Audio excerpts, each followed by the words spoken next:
Hello friends, welcome to my YouTube channel. Friends, आज की video का टॉपिक है डिस्टेंस एजुकेशन, यानी कि दूरस्थ शिक्षा। मतलब कि आप घर पे रहते हुए किस तरह से शिक्षा को प्राप्त कर सकते हैं, किस तरह से हम एजुकेशन को गेन कर सकते हैं, और आज के जो बदलता हुआ दौर है उसमें कैसे फास्ट एजुकेशन पाने के लिए और किसी भी एज में जाके आप एजुकेशन पा सकते हैं, तो उसका एक सबसे अच्छा और बेस्ट ज़रिया है डिस्टेंस एजुकेशन। ठीक है, तो आज की वीडियो में हम लोग पूरी डिटेल जानेंगे कि दूरस्थ शिक्षा क्या होती है, डिस्टेंस एजुकेशन क्या है, और क्या इसके मीडियम हैं, किन माध्यमों से हम डिस्टेंस एजुकेशन को प्राप्त कर सकते हैं, एवरीथिंग अबाउट डिस्टेंस एजुकेशन। तो आज हम लोग इस पूरी वीडियो में जानेंगे कि बेसिकली दूरस्थ शिक्षा के समाज में भूमिका क्या है। ये आपने देखा है, ये आज का मेन टॉपिक है कि दूरस्थ शिक्षा की जो हमारे समाज में क्या ज़रूरत है, हमारे इंडियन कल्चर में, इंडियन सोसाइटी में आखिर डिस्टेंस एजुकेशन का क्या रोल है, किस तरह से ये सोसाइटी को एक नई दिशा दे सकती है। एवरीथिंग, सब कुछ हम लोग इस वीडियो में डिस्कस करने वाले हैं। तो प्लीज़ आप लोग वीडियो को शेयर कर दीजिए जल्दी से, जिससे कि सभी को पता चल सके इस एजुकेशन के नए सिस्टम के बारे में। तो चलिए हम स्टार्ट करते हैं। तो चलिए फ्रेंड्स, अब हम लोग जानते हैं कि डिस्टेंस एजुकेशन क्या है, और चलिए हम इसकी शुरुआत करते हैं। तो सबसे पहले मैं आप लोगों को थोड़ा सा इसके बारे में बता दूं कि इंट्रोडक्शन दे दूं कि डिस्टेंस एजुकेशन या दूरस्थ शिक्षा क्या है। तो दूरस्थ शिक्षा का अर्थ ये है कि आप अपने घर में बैठ के शिक्षा को प्राप्त कर सकते हैं इन जो इंस्टीट्यूशंस हैं जो कि दूरस्थ शिक्षा को प्रोवाइड करते हैं। और अगर किसी वजह से, अगर किसी भी वजह से, किसी भी कारण से अगर किसी की शिक्षा अधूरी रह जाती है, या फिर फिनेंशियली प्रॉब्लम हो, या फिर कोई भी सोशल प्रॉब्लम हो, किसी भी वजह से अगर उसकी एजुकेशन अधूरी रह जाती है, तो वो किसी भी एज में एजुकेशन को अपनी पूरी कर सकता है। तो उसका एक बहुत ही अच्छा माध्यम है क्या, डिस्टेंस एजुकेशन। ऐसे शिक्षा को क्या कहा जाता है, डिस्टेंस एजुकेशन। तो नेक्स्ट देखते हैं कि what is distance education. Distance education क्या है, तो थोड़ा सा ये डिफ़ाइन किया गया है इसको। तो जो लोग स्क्रीनशॉट इसकी लेना चाहें वे ले सकते हैं। ठीक है, तो ये प्रॉपर एक नोट्स की तरह मैंने स्लाइड्स बनाई हुई हैं, तो आप लोग के लिए बहुत ही ज़्यादा बेनिफिशियल होगी। तो देखते हैं, distance education also called distance learning is the education of students who may not always be physically present at a school. Traditionally, this usually involved a correspondence course wherein the student corresponded with the school via mail. तो सब कुछ पढ़ने का कोई मतलब नहीं है, आप लोग पढ़ लीजिएगा। मैं इसकी सिर्फ सार बताती हूँ कि समरी क्या है इसके मतलब ये है कि जो लोग कभी स्कूल नहीं गए, या जो स्कूल में प्रेजेंट नहीं हो सकते हैं, जैसे कि एडल्ट लोग हो गए, या फिर किसी भी माध्यम से जो कुछ वो सीखना चाहते हैं, ठीक है, और उनकी अब एज नहीं है कि वे स्कूल में जाके सीख सके, किसी इंस्टीट्यूशन को वो नहीं अफोर्ड कर सकते हैं, तो उसका जो बेस्ट जो सोर्स है वो डिस्टेंस एजुकेशन के थ्रू शिक्षा प्राप्त कर सकते हैं। ठीक, और क्या है ये ऑनलाइन एजुकेशन आज के टाइम को देखते हुए, आज का जो सिनेरियो इस समय चल रहा है, एनवायरनमेंट चल रहा है, कोरोना कोविड टाइम चल रहा है, तो इसमें भी ऑनलाइन जो एजुकेशन है इसकी वैल्यू बहुत ज़्यादा बढ़ गई है। इसने ऑनलाइन एजुकेशन को बहुत ज़्यादा बढ़ाया है, उसकी वैल्यू को बढ़ा दिया है। तो इस वजह से डिस्टेंस एजुकेशन और भी ज़्यादा इस समय प्रेजेंट टाइम को देखते हुए बहुत ज़्यादा इंपॉर्टेंस इसकी बढ़ गई है। ठीक है, और इसमें क्या क्या होता है, देखिए इसका अदर नेम क्या क्या है। इसको हम ई लर्निंग भी कहते हैं, एम लर्निंग मतलब मेल लर्निंग भी कहते हैं, ऑनलाइन लर्निंग भी कहते हैं। देखिए ये सब आप नोट कर सकते हैं, आपके की पॉइंट्स हैं। एंड वर्चुअल क्लासरूम्स भी कह सकते हैं, क्योंकि इनकी जो क्लासेस लगती हैं वो ऑनलाइन लगती हैं। ठीक है, सेमिनार के थ्रू भी होता है ऐसे, और साथ ही साथ ऑनलाइन क्लासेस होती हैं। ठीक है, और इंस्टीट्यूशन में पहले तो ये इंस्टीट्यूशन में लगती थी, जो भी कॉलेज वगैरह प्रोवाइड कराते थे, और इसका भी जो सेंटर होते थे वहाँ पर प्रोवाइड की जाती थी।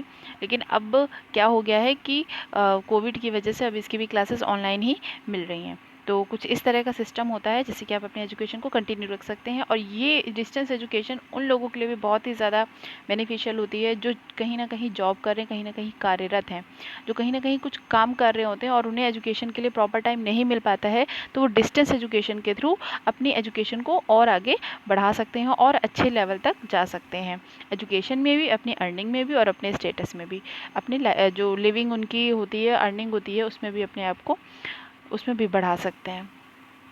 तो नेक्स्ट देखते हैं हिस्ट्री क्या है इसकी।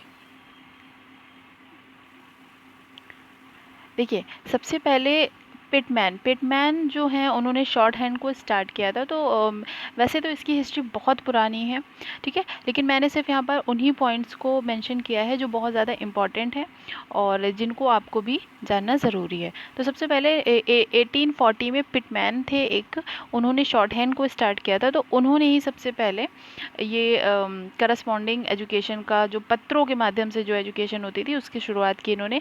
देन उसके बाद 1873 में अमेरिका में ये स्टार्ट हुआ और फिर 1938 में ICCE international council for corresponding education.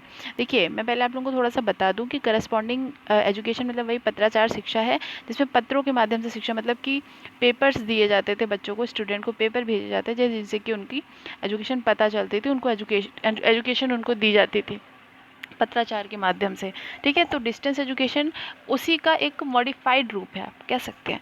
फिर 1962 में रशिया में स्टार्ट हुआ ये, और 1962 में ही इंडिया में भी दिल्ली यूनिवर्सिटी ने इसे अडॉप्ट किया और वहाँ से इसकी शुरुआत हमारे इंडिया में होती है। तो ये पॉइंट आप लोगों के लिए बहुत इंपॉर्टेंट है, आप लोग इसका स्क्रीनशॉट ले सकते हैं। नेक्स्ट स्लाइड की ओर हम लोग चलते हैं। देखिए, नीड एंड इम्पॉर्टेंस, क्या इम्पॉर्टेंस है, अभी इसको हम वन बाय वन डिस्कस करेंगे। देखिए, सबसे पहले है explosion of knowledge. Explosion of knowledge होती है भाई, जैसे फॉर एग्जांपल आप लोग मान के चलिए, जैसे पहले के टाइम पे लोग ज़्यादातर 10th पास आउट होते थे, ज़्यादा से ज़्यादा जो होते थे वो 12th पास आउट करते थे। बहुत ही कम लोग ऐसे होते थे जो ग्रेजुएट और पोस्ट पीजी होते थे, ग्रेजुएट और पीजी होते थे, पीएचडी तो आप बोलिए मत, पहले के टाइम की बात करें, अभी नहीं कह रहे हैं, ठीक है। तो उनकी जो एजुकेशन थी वो 10th तक ही रोक दी जाती थी, और उनमें भी जो गर्ल्स होती थी उनको तो वो भी नहीं प्रोवाइड किया जाता था, सिर्फ 5th तक ही उनको पढ़ाया जाता था, और बहुत से जो पिछड़े इलाके थे वहाँ पर तो वो भी नहीं था। तो कहीं ना कहीं डिस्टेंस एजुकेशन से क्या होता है कि जो हमारी नॉलेज होती है वो एक्सप्लोर होती है, ठीक है। और आजकल तो हर फील्ड में इतने सारे स्ट्रीम्स बन गए हैं कि हम किसी भी स्ट्रीम में जाके अपने आप को एनहांस कर सकते हैं, अपनी स्किल को डेवलप कर सकते हैं, ठीक है। जैसे पहले सिर्फ पीसीएम होता था, पीसीबी होता था, और फिर उसके बाद लॉ आया, फिर एमबीए वगैरह आया। तो आजकल तो फूड टेक्नोलॉजी और हर चीज़ इतनी सारी हो गई, आईटी सेक्टर में इतने सारे अपॉर्चुनिटीज़ हैं, इतने सारे स्किल्स हो गए, इतने सारे स्किल कोर्सेज हो गए, इतने सारे प्रोफेशनल कोर्सेज हो गए हैं। तो नॉलेज को एक्सप्लोर कर सकते हैं हम, अपनी स्किल को और भी ज़्यादा डेवलप कर सकते हैं। इस वजह से भी डिस्टेंस एजुकेशन की इंपॉर्टेंस बढ़ जाती है। नेक्स्ट है डिज़ायर टू इम्प्रूव क्वालिफिकेशन, ठीक है। तो जैसे कि मैंने अभी बताया आप लोगों कि पहले 10th और 12th में ही एजुकेशन को ख़त्म कर दिया जाता था, फिर लोग अर्निंग में जुट जाते थे, किसी भी तरह की अर्निंग, चाहे वो जॉब से रिलेटेड हो, नौकरी हो, या खेती से रिलेटेड हो, कृषि से रिलेटेड हो। बट फिर उसके बाद जैसे उनकी पढ़ने की अगर इच्छा होती भी थी तो उनके पास उतना मनी नहीं होता था, फाइनेंशियली वो इतने स्ट्रांग नहीं होते थे, और या फिर उनको इतनी अवेयरनेस नहीं होती थी, ठीक है, कि कैसे करें क्या ना करें। तो वो अपनी एजुकेशन को, क्वालिफिकेशन को इम्प्रूव नहीं कर पाते थे, ठीक। इसका दूसरा एस्पेक्ट अगर हम लोग देखना चाहें तो इस तरह से समझिए कि जैसे आप लोग मान लीजिए कहीं पर टीचिंग की जॉब करें, तो आजकल जो टीचिंग की जॉब के लिए भी बीएड और एमए वगैरह नेट क्वालिफाई करना कितना ज़्यादा इंपॉर्टेंट हो गया है। तो जिनकी एजुकेशन मतलब ग्रेजुएशन के बाद जिन्होंने गैप कर दिया और फिर वो पढ़ाने लगे, अर्निंग करने लगे, तो अब उनको जो है रेगुलर एजुकेशन पाने में थोड़ी सी दिक्कत फेस करनी पड़ती है। तो ये डिस्टेंस एजुकेशन के थ्रू वो अपनी जो उनकी क्वालिफिकेशन है बीएड की, बीटीसी की, जो भी है व्हाटएवर, उनको वो लोग और भी ज़्यादा मॉडिफाई कर सकते हैं और अच्छे पोजीशन तक जा सकते हैं।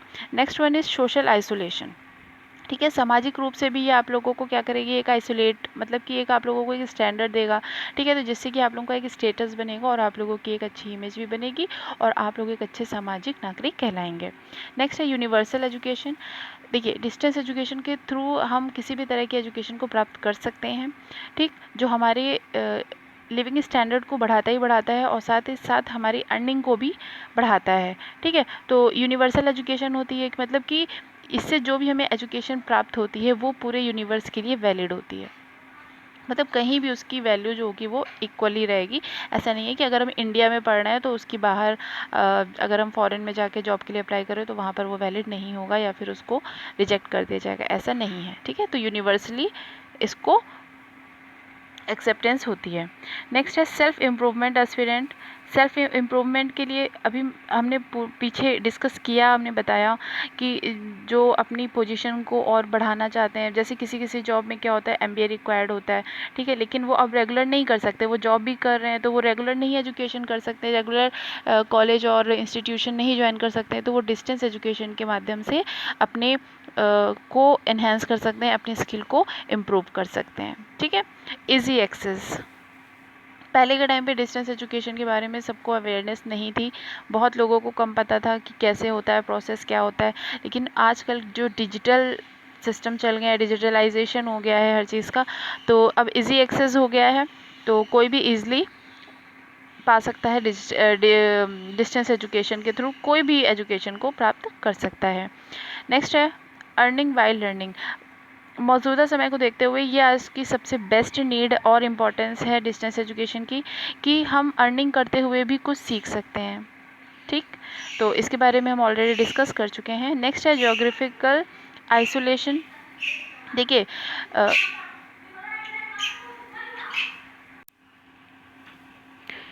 तो देखिए ज्योग्राफिकल आइसोलेशन का मतलब ये है कि देखिए अपनी एजुकेशन को कंटिन्यू ना रख पाने का एक कारण ये भी था कि कुछ ऐसे हमारी जो इंडिया का जो ज्योग्राफिकल जो सिस्टम है उसमें क्या भिन्न भिन्न तरह की जगह जगह पे भौतिक प्रदेश हैं, ठीक है, तो जो पहाड़ों पे कुछ एजुकेशन जो इंस्टीट्यूशन है वो वहाँ पर एजुकेशन नहीं प्रोवाइड कर सकते थे, और पत्राचार की भी थोड़ी सी वहाँ पर असुविधा होती है पहाड़ी क्षेत्रों पे, या फिर जो बहुत ज़्यादा कंजेस्टेड एरियाज़ है वहाँ पर उतना नहीं हो पाता है, ठीक है, तो कहीं ना कहीं उस प्रॉब्लम को भी दूर करने के लिए ये बहुत ही ज़्यादा हेल्पफुल है।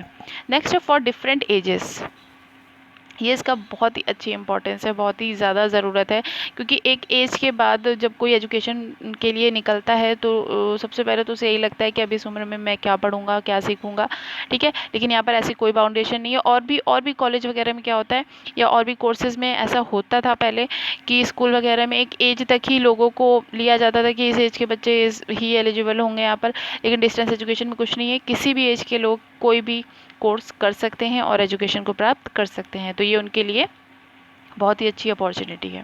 नेक्स्ट है डेमोक्रेटिक एस्पिरेशंस। डेमोक्रेटिक होता है, लोकतांत्रिक होता है, क्यों? क्योंकि सभी के लिए है, कोई भेदभाव नहीं है, सभी के लिए समान रूप से सारे व्यवस्थाएं यहाँ पर सब कुछ अच्छे से मैनेज होता है, ठीक है, किसी भी तरह का कोई भेदभाव नहीं किया जाता, कोई भी किसी भी तरह की कोई प्रॉब्लम किसी को फेस करनी नहीं होती है, कोई भी कास्टिज्म नहीं होता है, तो अगर बस सिर्फ इच्छुक होना चाहिए, उसके अंदर डिज़ायर होनी चाहिए एजुकेशन को प्राप्त करने की, और वो किसी के लिए भी फ्री ऑफ मतलब फ्री है, मतलब इस रूढ़िवादिता से फ्री है डिस्टेंस एजुकेशन, कि किसी भी कास्ट के लिए कोई पर्टिकुलर किसी कास्ट के लिए नहीं है, तो उसको सब लोग ईजिली उसको गेन कर सकते हैं। बून फॉर इन सर्विस, जैसे कि मैंने पहले आप लोगों को बता दिया है कि जो लोग पहले से सर्विस में हैं और अपने आप को मॉडिफाई करना चाहते हैं, अपनी नॉलेज को, अपने स्टेटस को, लिविंग स्टेटस को, अपनी अर्निंग को, तो वो सर्विस में रहते हुए भी एजुकेशन पा सकते हैं और अच्छी पोजीशन को प्राप्त कर सकते हैं, ठीक है। तो आई होप कि आप लोगों को इसकी नीड और इम्पोर्टेंस समझ में आ गई होगी। अब हम नेक्स्ट चलते हैं, development of distance education in India. ये DE लिखा हुआ है, तो आप लोग इससे कंफ्यूज मत होइएगा, ये डिस्टेंस एजुकेशन के लिए शॉर्ट में लिखा हुआ है, ठीक है। तो इंडिया में देखिए कैसे कैसे डेवलप हुआ। सबसे पहले 1962 में दिल्ली यूनिवर्सिटी, ऑलरेडी हम बता चुके हैं। फिर 1968 में पंजाब यूनिवर्सिटी ने स्टार्ट किया इसे। 1969 में मैसूर यूनिवर्सिटी ने स्टार्ट किया। देन उसके बाद 1975 में भोपाल यूनिवर्सिटी ने डिस्टेंस एजुकेशन की शुरुआत की थी। तो धीरे धीरे इस तरह से डिस्टेंस एजुकेशन हमारे इंडिया में धीरे धीरे डेवलप होता गया। फिर देखिए 1978 में इलाहाबाद यूनिवर्सिटी ने स्टार्ट किया। 1979 में मद्रास यूनिवर्सिटी, 1965 में Madhya Pradesh secondary education board के थ्रू स्टार्ट किया गया, और 1980 में ये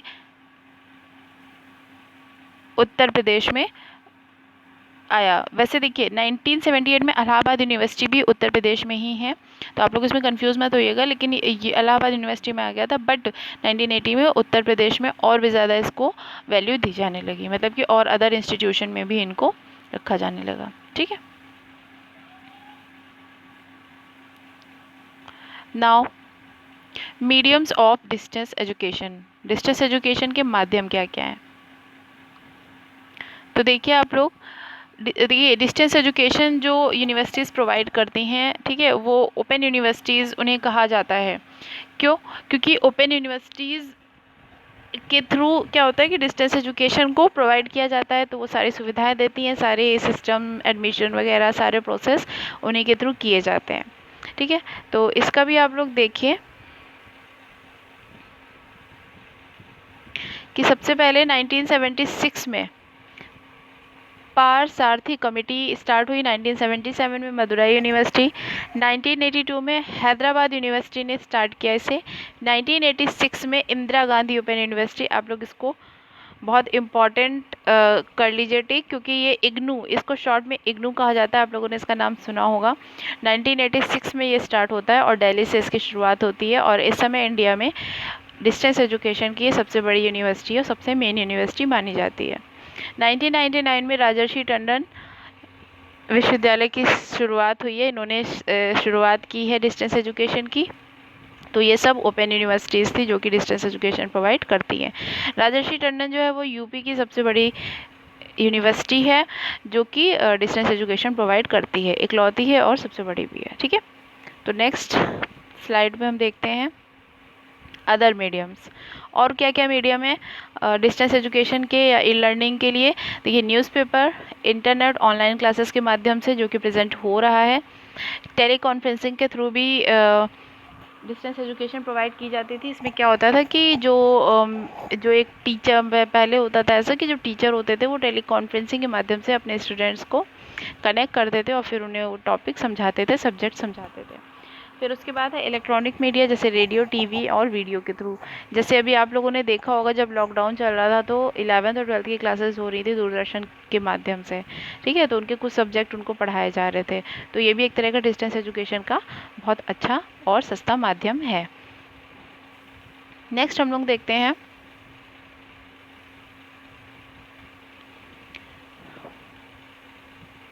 कि डिस्टेंस एजुकेशन में क्या क्या प्रॉब्लम्स आती हैं और उनके सॉल्यूशंस क्या हैं, क्योंकि भाई हर सिक्के के दो पहलू होते हैं। तो जहाँ हमें उससे फ़ायदा हो रहा है कहीं ना कहीं उसकी समस्या भी होगी, उसको पाने में इतना इजी वे में तो वो नहीं मिल जाएगा। तो जानते हैं कि क्या क्या प्रॉब्लम्स हैं और उनके क्या सॉल्यूशंस हो सकते हैं। तो सबसे पहली प्रॉब्लम क्या है, देखिए आप, प्रॉब्लम्स ऑफ डायरेक्ट कम्युनिकेशन। देखिए एजुकेशन का सबसे अच्छा जो माध्यम होता है वो डायरेक्ट कम्युनिकेशन होता है, जिससे हम अपनी प्रॉब्लम को तुरंत के तुरंत सॉल्व कर सकते हैं, ठीक है। लेकिन डिस्टेंस एजुकेशन में जैसा कि मैंने आप लोगों को बताया स्टार्टिंग में कि आपको डायरेक्ट कम्युनिकेशन नहीं हो सकता आपके ट्यूटर से। तो आप लोगों के कुछ डाउट, जो स्टूडेंट्स के कुछ डाउट होते हैं वो उनके क्लियर नहीं हो पाते हैं, वो तभी क्लियर हो पाते हैं जब वे उनसे डायरेक्ट कम्युनिकेट कर पाते हैं। दूसरी प्रॉब्लम क्या है, प्रॉब्लम ऑफ इंस्टीट्यूशन। अभी भी हमारे इंडिया में ऐसे बहुत से इंस्टीट्यूशंस की कमी है जो डिस्टेंस एजुकेशन प्रोवाइड करवाते हैं, बहुत कमी है। जैसे सिक्किम मणिपाल यूनिवर्सिटी हो गई, ठीक है, इंटीग्रल हो गया, और जैसे अभी बताया मैंने इग्नू बताया आप लोगों को, राजर्षि टंडन यूनिवर्सिटी बताया। तो ये सब कुछ गिने चुने ही यूनिवर्सिटीज़ हैं जो कि डिस्टेंस एजुकेशन प्रोवाइड करवा रही हैं, ठीक। तो इसलिए, और दूसरी चीज़ है देखिए लैक ऑफ स्किल टीचर। एक और प्रॉब्लम है कि डिस्टेंस एजुकेशन जो है वो रेगुलर एजुकेशन तो है नहीं जिसमें आप क्लास में जाके बच्चों को पढ़ा रहे हैं, उनके डाउट क्लियर कर रहे हैं, ठीक है। तो इसमें क्या होता है कि स्किल्ड होने चाहिए, इसके लिए टीचर जो होते हैं उनको स्किल आनी चाहिए ऑनलाइन प्लेटफॉर्म पे टीचिंग करने की। तो उसकी भी कमी है अभी, क्योंकि हम लोगों के यहाँ जो टीचिंग की जो ट्रेनिंग होती है वो भी रेगुलर टीचर के लिए ही है अभी फ़िलहाल। डिस्टेंस एजुकेशन के ट्यूटर के लिए ऐसा कुछ भी सिस्टम नहीं बना है। तो स्किल टीचर की कमी होना भी इसके लिए एक प्रॉब्लम है। लैक ऑफ अवेयरनेस सबसे इम्पॉर्टेंट और सबसे बड़ी प्रॉब्लम है कि अभी भी लोगों को डिस्टेंस एजुकेशन के बारे में अवेयरनेस ही नहीं है। उन्हें ऐसा लगता है, ऐसे बहुत से ऐसे लोग हैं जो अवेयरनेस की कमी की वजह से अपने एजुकेशन को पूरा नहीं कर पा रहे। उन्हें लगता है कि मैंने बस इतना पढ़ लिया, वो पढ़ने के इच्छुक है, उनके अंदर डिज़ायर है, पैशन है, लेकिन अवेयरनेस की कमी की वजह से वो अपने आप को मॉडिफाई नहीं कर पाते हैं, ठीक है। तो ये कुछ प्रॉब्लम्स थी। इनके अलावा problem of enrolment, problems of enrolment, इसका अर्थ ये है कि जिन भाई अवेयरनेस की कमी की वजह से एनरोलमेंट ही नहीं करवा पाते हैं, ठीक है। और जिनको अवेयरनेस है उनको प्रोसेस के बारे में नहीं पता है। क्यों?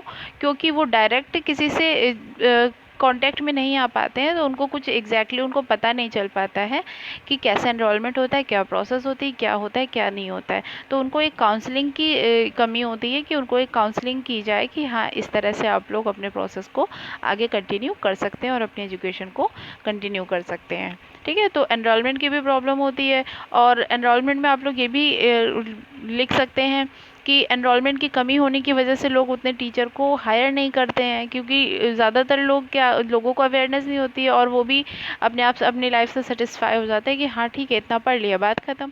वो एनरोलमेंट भी नहीं कराना चाहते क्योंकि उनको एग्जैक्टली प्रोसेस नहीं पता होता, तो एक मन में डर रहता है कि कहीं ऐसा ना हो जाए कि उन्होंने जो फ़ीस पे की है या उसका जो रिज़ल्ट आ रहा है या उसकी जो मार्कशीट मिल रही है उसकी कोई वैलिडिटी हो या ना हो, वो वैलिड हो ना हो, तो इस वजह से वो इनरोलमेंट भी नहीं कराते हैं। और जब ज़्यादा इनरोलमेंट नहीं होता है, किसी भी चीज़ में नामांकन नहीं होगा, तो फिर उसको बहुत दिनों तक चलाया जाना थोड़ा सा इम्पॉसिबल हो जाता है।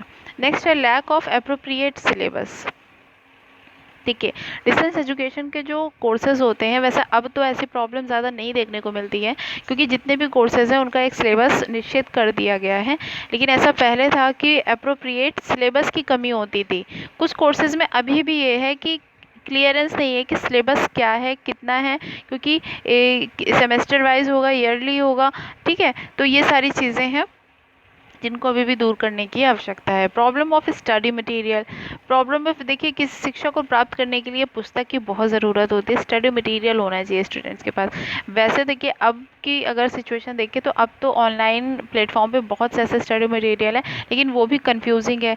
उसमें भी बच्चा कंफ्यूज होता है कि हम इसको फॉलो करें या इसको फॉलो करें। तो पर्टिकुलर अगर हम किसी इंस्टीट्यूशन में एडमिशन लेते हैं, तो पर्टिकुलर जो वहाँ से स्टडी मटेरियल मिलता है, हम उसको ज़्यादा प्रेफर करते हैं, हम उस पर ज़्यादा ट्रस्ट करते हैं, ठीक है। तो इसकी भी प्रॉब्लम होती है, क्योंकि हम डायरेक्ट तो किसी इंस्टीट्यूशन से जुड़े नहीं, हमारी डायरेक्ट क्लासेस हो नहीं रही हैं, ठीक, डायरेक्ट कम्युनिकेशन नहीं हो रहा है, तो वो लोग जो हमें स्टडी मटेरियल प्रोवाइड करते हैं, हमें उसी से पढ़ना होता है, ठीक, चाहे वो हमें समझ में आए या ना समझ में आए। तो इसका कोई अदर ऑप्शन नहीं होता, हमें उसी से सब कुछ प्रिपेयर करना पड़ता है। तो ये भी एक स्टूडेंट के सामने समस्या होने लगती है। फिर नेक्स्ट है, देखिए, प्रॉब्लम ऑफ इवैल्यूएशन। जब डायरेक्ट कम्युनिकेशन नहीं हो रहा है, जब प्रॉब्लम स्टडी मटेरियल की प्रॉब्लम हो रही है, तो इवैल्यूएशन की भी प्रॉब्लम होती है। एग्ज़ाम्स तो हो जाते हैं सेंटर पे, ठीक है, किसी न किसी सेंटर पे एडमिट कार्ड आता है और आप जाके एग्ज़ाम वहाँ पर दे देते हो, लेकिन इवैल्यूएशन की भी आती है, क्योंकि टीचर को भी नहीं पता होता, टीचर के लिए बच्चे अननोन होते हैं, बच्चर के लिए एग्जामिनर अननोन होता है। तो यहाँ पर हम पूरे तरीके से इवैल्यूएट नहीं कर पाते हैं, क्योंकि उनके पास प्रॉपर स्टडी मटेरियल भी नहीं होता है स्टूडेंट्स के पास। इस वजह से थोड़ी इवैल्यूएशन की भी प्रॉब्लम होती है। तो ये कुछ प्रॉब्लम्स हैं, इन सबको दूर करने की अभी भी ज़रूरत है डिस्टेंस एजुकेशन में।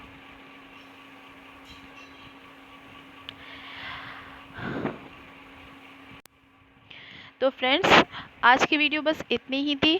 आई होप कि आप लोगों को डिस्टेंस एजुकेशन के बारे में बहुत सारी चीज़ें पता चल गई होंगी और आप लोगों के लिए सारी इन्फॉर्मेशन बहुत यूज़फुल होगी। तो आप लोग प्लीज़ इसे शेयर कर दीजिए। अगर आप लोगों को कोई कमी लगी हो या कुछ चीज़ अच्छी लगी हो, तो प्लीज़ आप लोग कमेंट सेक्शन में ज़रूर से ज़रूर मेंशन कीजिएगा। या अगर किसी और टॉपिक पे आप लोग वीडियो बनवाना चाहते हैं या कोई क्वेरी वगैरह हो टॉपिक से रिलेटेड, वीडियो से रिलेटेड, तो प्लीज़ उसे कमेंट सेक्शन में मेंशन ज़रूर करें, ठीक है। तो थैंक्स फॉर वॉचिंग। जय हिंद।